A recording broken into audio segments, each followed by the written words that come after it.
Nós estamos estudando Gênesis. Não tem como estudar Gênesis e não lembrar dos nossos jovens que desacreditaram dessas verdades. E essas verdades são a base da nossa vida cristã, a base da nossa teologia.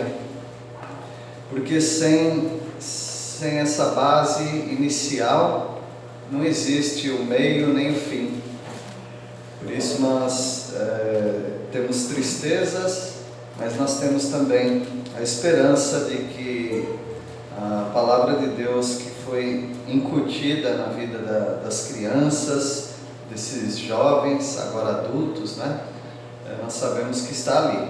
E sempre vai ter alguém que acredita na criação de Deus, criação do homem, da maneira como a palavra de Deus ensina, e eles vão ser abalados novamente de alguma forma.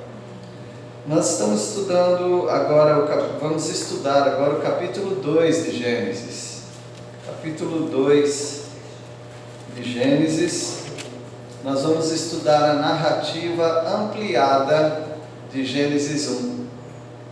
Então é como se você pegasse uma lupa, sabe o que é lupa, né? Sabe, é uma lente assim, com cabo. Bom, a gente pega uma lupa e coloca no capítulo 1, o versículo 26 principalmente, e dá uma ampliada, não só no 26, mas outros versículos também, e amplia, e vê melhor aquilo. Algumas pessoas já tropeçaram em algo tão simples, tão básico, porque eles começaram a achar que a Bíblia não é de confiança, porque ela fala a criação de um jeito, depois, logo no capítulo seguinte, já muda a narrativa. Então a Bíblia não é confiável. Alguns pensaram que fosse assim, mas não é. Assim como eu conto uma história para você e depois eu conto a mesma história, só que eu vou ampliando, vou colocando detalhes que eu não havia falado para você. E foi isso que Deus fez, Deus quis que fosse assim. No capítulo 1, ele fala de modo geral como ele fez as coisas, ele fala dos 6 dias da criação, ele fala que criou o homem também. Agora ele vai falar de modo mais ampliado do dia, o 7º dia, depois que ele criou tudo, ele vai falar da criação do homem e da mulher, como foi, e ele vai falar também aonde eles foram colocados, o que eles tinham que fazer ali, como que Deus interagia com eles, e dessa forma nós vamos ganhando mais detalhes dessa história, tá bem? Então é a narrativa ampliada da mesma criação, que é de Gênesis 1. E nessa narrativa nós vamos estudar o descanso e o Éden, que foi o jardim que Deus fez. Vamos ver também sobre a árvore da vida e a árvore do conhecimento do bem e do mal. E finalmente nós vamos ver a instituição do casamento. São esses 3 assuntos que nós vamos estudar em Gênesis capítulo 2. O descanso e o jardim do Éden. Então vamos ver o versículo 1. Eu vou pedindo para as pessoas lerem, tá bom?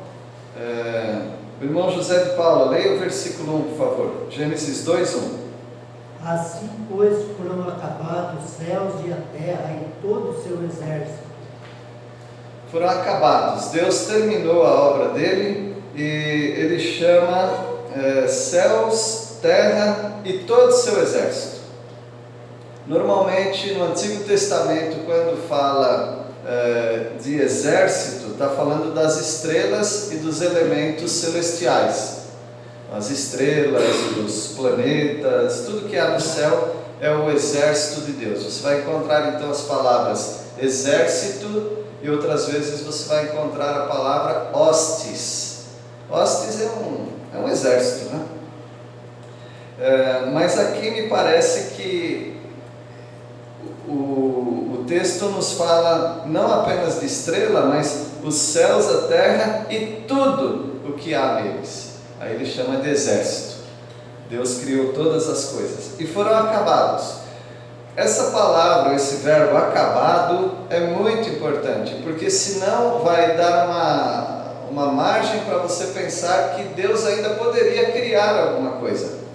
Deus poderia ainda criar, mas Ele não está criando. Ele decidiu que tudo se acabaria, ou melhor, que toda a criação se concluiria no sexto dia. Então Deus cria todas as coisas em 6 dias. Então foram acabados, não existe mais nada que Deus está fazendo hoje. No versículo 2 agora, vou pedir para a Renata ler. E havendo Deus terminado no dia 7º a sua obra que fizera, descansou neste dia, de toda a sua obra que tinha feito. Então Deus terminou, na verdade Deus terminou no sexto dia, né? No 7º dia Ele não criou nada. Mas aqui fala que Deus tendo terminado no dia 7º a sua obra, porque faz parte de todo o processo, né, da criação. A criação então foram em 7 dias, sendo que o 7º dia Ele não criou, mas Ele instituiu. O que Ele instituiu? O dia do descanso. Então faz parte da criação o 7º dia, porque o 7º dia é o dia do descanso. Assim como a maioria dos países guarda um dia por semana, que é um dia do descanso. Faz parte da semana os 7 dias, mas um dia não é um dia para fazer nada profissionalmente. Normalmente era assim. Inclusive quando o imperador estava com muito problema com os camponeses, que era o imperador de Roma, o Constantino. E ele resolveu então instituir o domingo, que era o primeiro dia da semana, como o dia do descanso. Só que ele instituiu nada, todos os crentes já faziam isso. Ele só usou aquele lema, não pode com eles, junte-se a eles. Então, como eles ficavam faltando mesmo na lavoura, então ele instituiu para todo o império que o primeiro dia da semana seria um dia de descanso. E assim foi. E por isso tem uma briga aí entre adventistas e os demais que não são sabatistas. Porque eles falam, não, tem que guardar o 7º dia, vocês guardam o primeiro dia. Ninguém guarda o primeiro dia, nós não guardamos o primeiro dia. Nós sabemos que a igreja no início, ela começou a se reunir mais no primeiro dia da semana. Então eles estavam deixando aqueles fundamentos dos judeus e estavam se formando ou agindo, né, como igreja, e para lembrar a ressurreição de Cristo, e hoje foi lido sobre a ressurreição, eles começaram a se reunir no primeiro dia da semana, e assim foi, e assim que quase todas as igrejas têm reunido no primeiro dia da semana, mas não é problema se reunir em outros dias, como hoje que é quarta-feira, e também não tem problema se alguém tiver que trabalhar no domingo. Algumas pessoas criticam muito aqueles que precisam trabalhar no domingo. E às vezes ele critica e tem um motorista do ônibus que está levando ele para a igreja no domingo. Então nós não podemos ser hipócritas nesse sentido. Em Colossenses 2 fala que alguns fazem questão de lua nova, de dias e dias, mas Deus não está fazendo isso. Se você precisar trabalhar no domingo, você trabalha. Agora, nós procuramos evitar algumas atividades nos domingos, porque a gente se dedica mais para o reino de Deus. Pelo menos um dia a gente se dedica um pouco mais, né? Então Deus terminou em 6 dias a criação, o 7º dia foi o descanso. E ele descansou de toda a obra que ele tinha feito. Agora Deus não precisa descansar como eu e você precisamos descansar. Na verdade, quando se fala de descanso, é cessação de atividades. Ele cessou as atividades dele. E ele queria usar esse dia como sombra para aquilo que viria, que é mais importante, ou seja, Jesus Cristo é o nosso descanso. Em Hebreus capítulo 4, é um capítulo no Novo Testamento que fala do descanso, mas não está falando do sábado, está falando do descanso que nós temos em Deus e no seu Filho amado Jesus Cristo. Versículo 3, Priscila, pode ler? E abençoou Deus o dia sétimo e o santificou, porque nele descansou de toda a obra que, como o Criador, fizera. Deus abençoou esse dia. Esse dia ele é abençoado porque também é o dia da obra de Deus, porque o descanso também faz parte da obra de Deus. Por exemplo, quando você precisa descansar fisicamente, você tem que fazer alguma coisa para que isso aconteça. O que você precisa fazer para que aconteça um descanso para você? Desligar o celular. Desligar o celular. Ótimo, ótimo. O que mais que você precisa fazer? Nos dias modernos, muito bom, desligar o celular. Cochilar, deitar, dormir. Ou seja, soltar o corpo. Preparar a cama, né? Preparar a cama. Preparar a cama, o chão, o lugar apropriado para isso. O que mais que você faz para descansar? Ou uma pessoa faria para descansar? Apagar as luzes. Apagar as luzes. Eu acho incrível que tem gente que consegue dormir com luz acesa. Para mim tem que apagar. Ainda bem que a minha companheira também concorda comigo, tem que apagar. Fazer silêncio. Fazer silêncio. A outra coisa é deixar das atividades. Às vezes nós tentamos descansar, mas ainda estamos com atividade. Ainda estamos trabalhando. E às vezes até nos levantamos da cama para escrever alguma coisa, para esquecer de tirar a carne do congelador. Isso acontece muitas vezes, né? Mas são os ladrões do nosso descanso.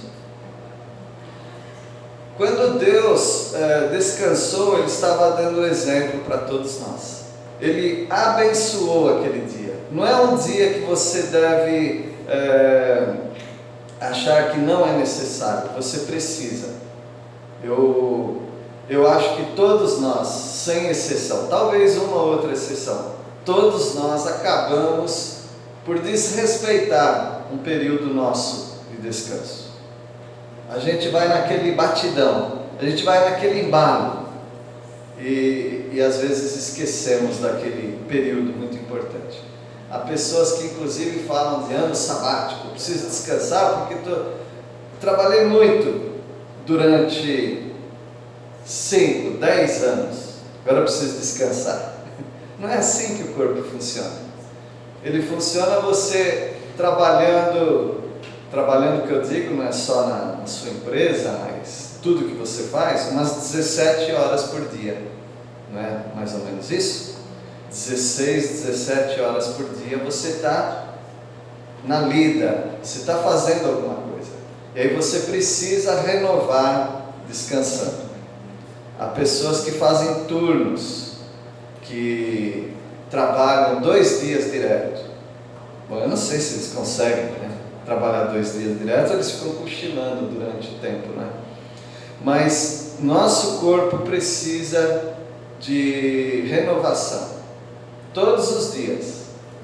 E é claro, Deus deixou um dia para que houvesse um descanso mais permanente durante o dia todo.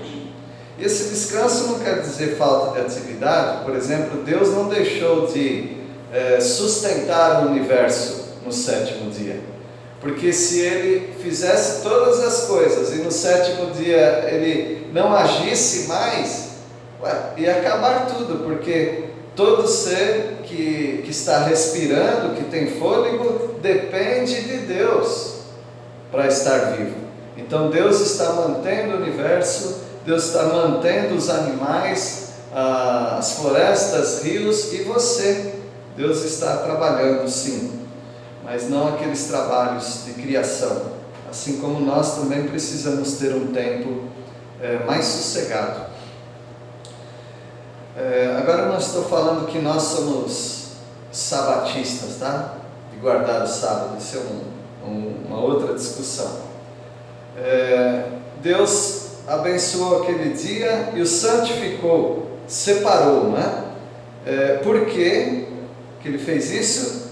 Porque nele descansou de toda a obra. Então Ele está dando um exemplo para você, Ele está dando um exemplo para nós, para, se possível, nós termos um dia de mais tranquilidade, onde a gente pode louvar a Deus, pensar nas coisas de Deus e separar um tempo para deixar de outras atividades.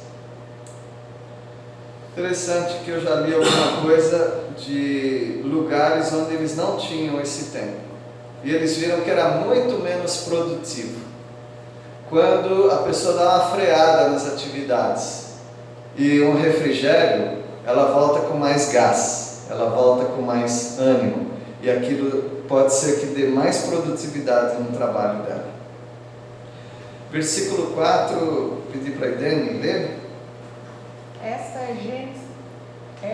a gênese dos céus e da terra, quando foram criados, quando o Senhor Deus os criou. É por isso que esse livro ganha esse nome, Gênesis. Esta é a Gênese. Gênese quer dizer origem. Esta é a origem. Este é o começo. Este é o princípio dos céus e da terra, quando eles foram criados. E o Senhor Deus os criou. Nós já sabíamos disso. Em Gênesis 1, versículo 1, no princípio criou Deus os céus e a terra. Mas aqui Deus quis dar essa ênfase, dizendo que Deus criou os céus e a terra. E assim que foi o início. Versículo 5, Maria Fernanda, pode ler? Nenhuma planta silvestre nem grãos haviam brotado na terra, pois o Senhor ainda não tinha mandado chuva para regar a terra, e não havia quem cultivasse. Quando Deus fez, então nós estamos voltando, né, para a criação. Quando Deus fez, não tinha planta no campo, nada. Depois que Deus começou a fazer plantas, e nessas plantas, embutidas nelas, sementes. E essas sementes poderiam germinar, e há várias maneiras, ou algumas maneiras de semente germinar. Por exemplo, eu não sei quantos conhecem aquela florzinha Maria Sem Vergonha? Talvez com outro nome, umas florzinhas que dá no mato. E é muito interessante como aquela florzinha, além de ser bonitinha, ela tem um bulbo. Bulbo é um saco, não é? Para ter sementes ali dentro. E se você pegar aqui, você tem que pegar com muita delicadeza, porque se você encostar um pouquinho mais, ela explode. Alguém conhece essa? Bomba atômica? Bomba atômica? Através daquilo, Deus fez aquela Maria Sem Vergonha. Você conhece essa planta com essa versão de nome assim? Não? É? Empate. Empate. Eu não consigo falar esse nome. Por isso que chamou de Maria Sem Esse Vergonha. nome é muito chique. Acho que Maria Sem Vergonha porque, sei lá, é fácil, ninguém precisa cultivar. Beijinho, também conheço assim, beijinho. Então essa planta é muito interessante, porque alguma coisa que forçar ali, seja um pingo de chuva mais forte, pode explodir aquele bulbo e aí germina mais. Então há maneiras de germinar. Por exemplo, os passarinhos, né? Eles podem comer do fruto, eles podem digerir e soltar na terra, e aí germina, sem a sua ajuda, sem a minha ajuda. Os morcegos, né? Me lembro uma vez que a gente queria matar uns morcegos e procuramos o lugar certo ou o lugar errado. Eles falaram, não pode matar morcego na nossa região. Eles fazem o trabalho do reflorestamento muito mais rápido e efetivo do que os próprios pássaros. E como os nossos morcegos da região são herbívoros, né? Eles comem das sementes, né? Das frutas, e eles também ajudam a germinar por aí. Então muitas coisas aparecem sem o auxílio do ser humano, como por exemplo o lírio. O lírio aparece em muitos lugares aí sem o nosso auxílio. Então Deus, Ele não tinha ainda feito um sistema de germinar, ou seja, de alguém plantar as coisas. Não havia erva no campo, não tinha brotado nada, porque o Senhor não tinha feito chover, e Ele determinou que para germinar tinha que ter água, tinha que ter sol, tinha que ter esse processo. E também não havia alguém para cultivar, não havia homem para lavrar o solo, para replantar, para fazer isso, cultivar. Então tudo que Deus fez foi muito organizado. Eu quero dizer que toda a criação de Deus foi completa, mas ela precisaria ainda do ser humano para fazer com que aquilo se mantivesse.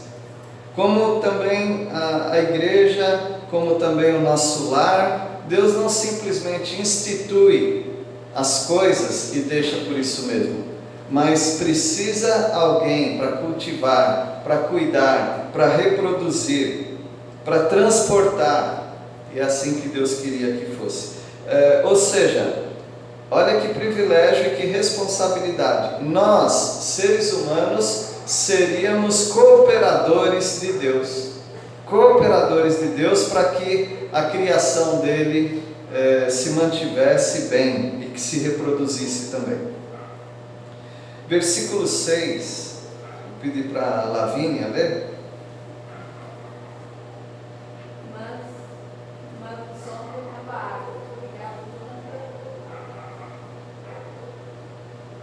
Você pode ler de novo, por favor? Mas do solo brotava água que regava toda a terra. Assim, mas do solo, né? Brotava água. Então o que Deus fez é que era um processo. Esse processo a gente conhece bem. A terra evapora a umidade que tem nela, e daquela umidade desce outra umidade. Então sempre aquele ciclo, não é? Hoje nós vemos isso claramente com a chuva, mas aqui não era chuva, era um vapor só, que subia e depois descia em forma de gotículas, de orvalho. Também é muito importante que Deus tenha falado isso, porque Ele está dando uma introdução para o que vai acontecer no dilúvio, porque nunca tinha chovido, e até lá nunca choverá, né? No estudo da palavra aqui. Versículo 7, Deise, pode ler? Então, do pó da terra, o Deus eterno formou o ser humano. Ele soprou no seu nariz uma respiração de vida, e assim esse ser se tornou um ser vivo. Foi assim que Deus formou o homem. Então, já tivemos uma breve explicação como que as coisas se mantinham na terra, e agora Deus usa a própria terra para dar uma raspada ali, talvez molhar e fazer um formato como o nosso corpo. Seríamos apenas um boneco de barro, seríamos apenas uma escultura sem vida, mas Deus resolveu fazer da terra o nosso formato, e depois Ele soprou o fôlego de vida, e aí vem a alma, daí vem o espírito, daí vem a parte invisível. Ou seja, o homem não desenvolveu uma alma, o homem não desenvolveu um espírito, o homem já veio, foi formado com essa alma, com esse espírito, a parte invisível. Meus irmãos, nós nunca, exceto no céu, nós nunca vamos entender qual é essa parte invisível, porque nós não conseguimos interagir com essa parte invisível.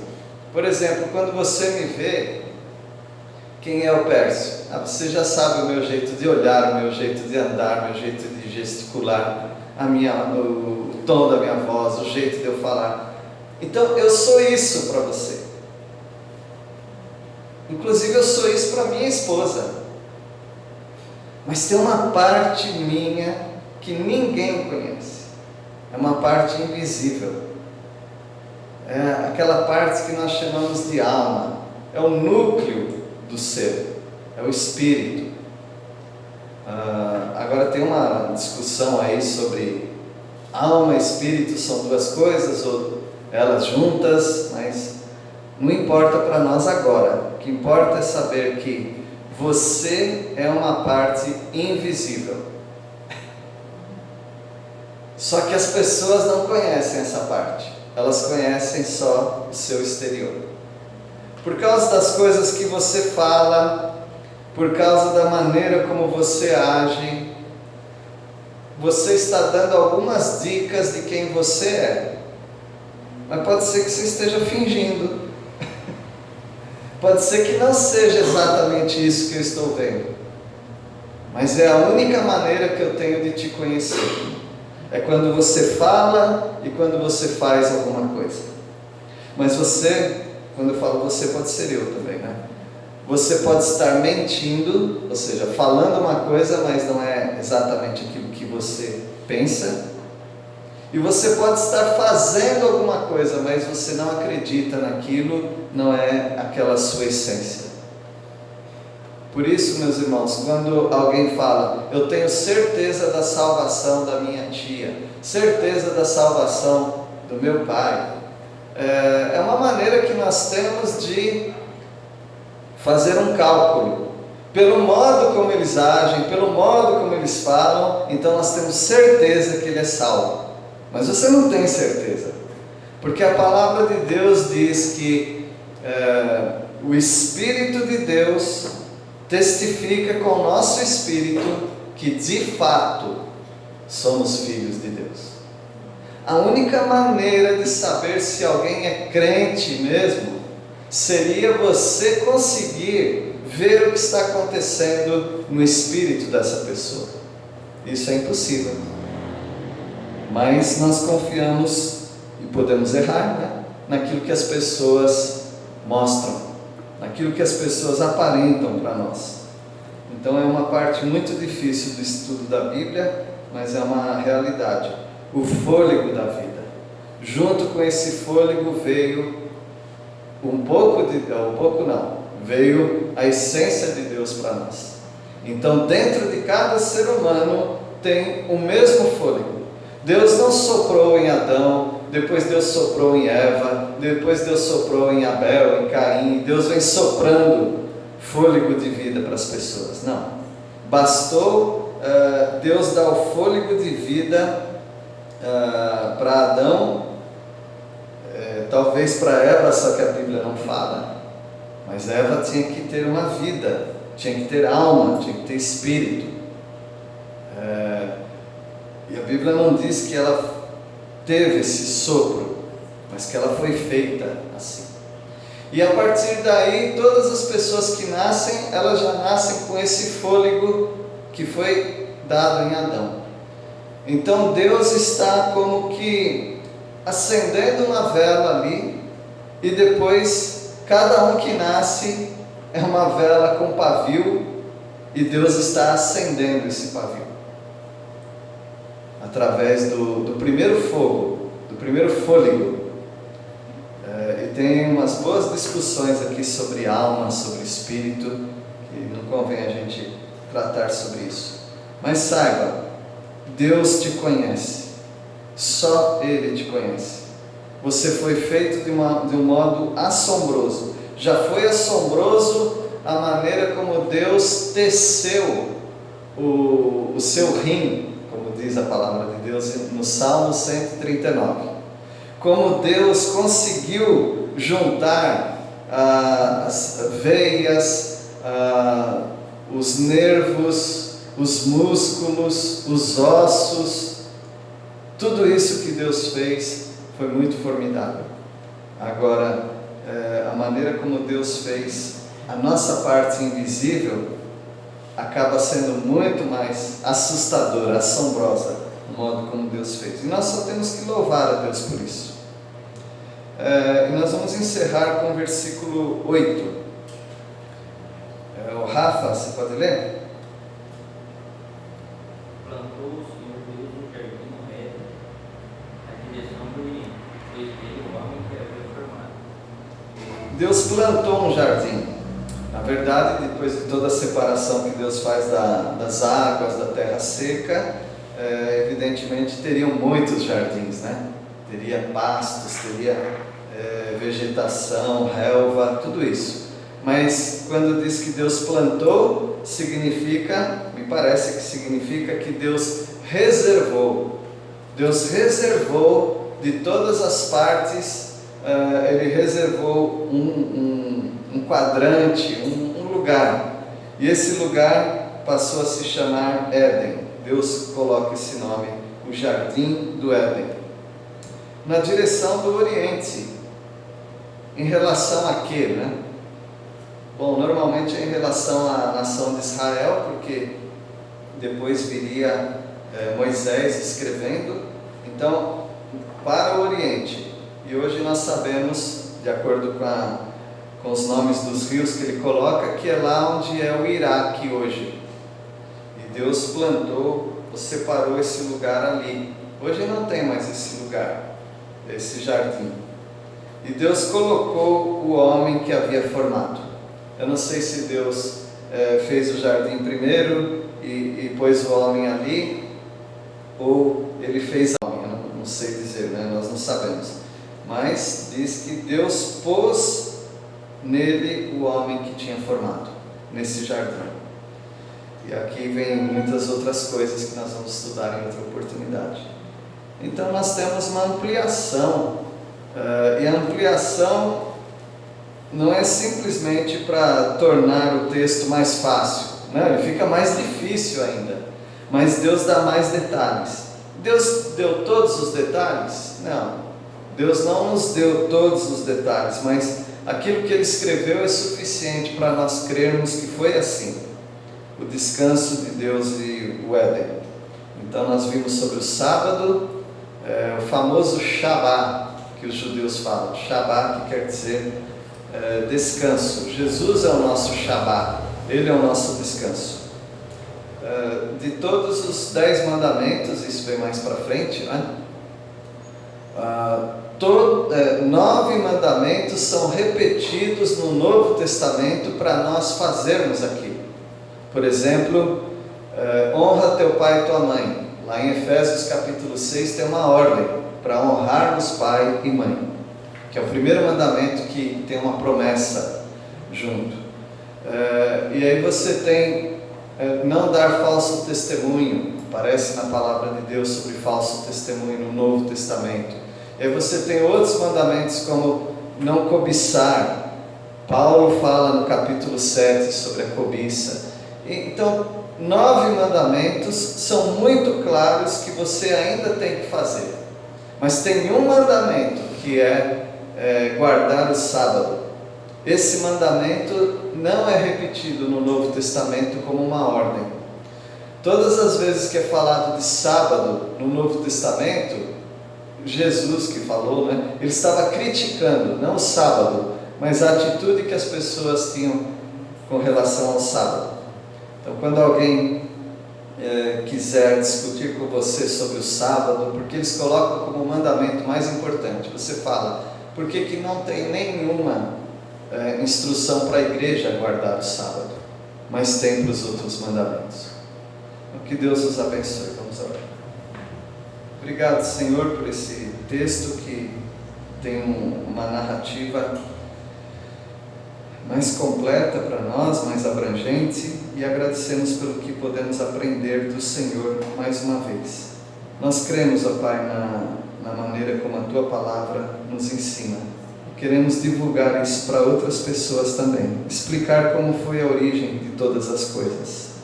Obrigado por Jesus Cristo, que é o primogênito de toda a criação. É em nome dele que nós oramos. Amém.